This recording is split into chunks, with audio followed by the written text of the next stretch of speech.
All right, I've got my Bible here, and I'm ready to read to you absolutely every book of the Bible that was written by someone who had met Jesus. We can go ahead and skip the Hebrew Bible since Jesus wasn't alive when that was written, and go straight to the New Testament. You ready?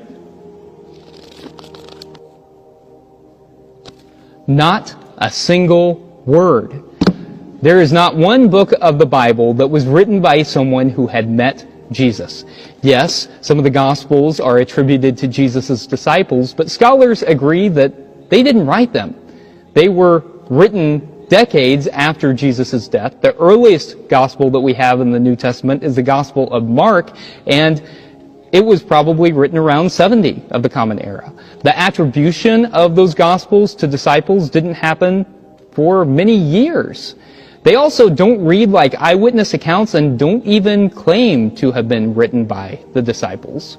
Paul's letters weren't written by someone who had met Jesus. Paul, by his own admission, had never met Jesus. And even that great narrative we have about Saul encountering the risen Christ on the road to Damascus is something that the author of Luke Acts, the same author wrote both the Gospel of Luke and the book of Acts, it's something that he invented for the narrative.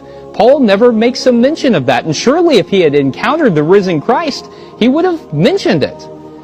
All of the other epistles in the Bible are later, and the book of Revelation is later.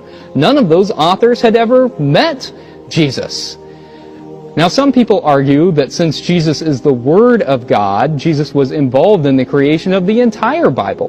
But that's a theological argument that there doesn't seem to be much evidence for, and certainly historically we can prove that none of the Bible was composed by people who had met Jesus. So I think that means we need to approach the biblical text with a bit of humility, and we also need to approach the sayings of Jesus with some humility too, because it means that not every saying attributed to Jesus originated with him.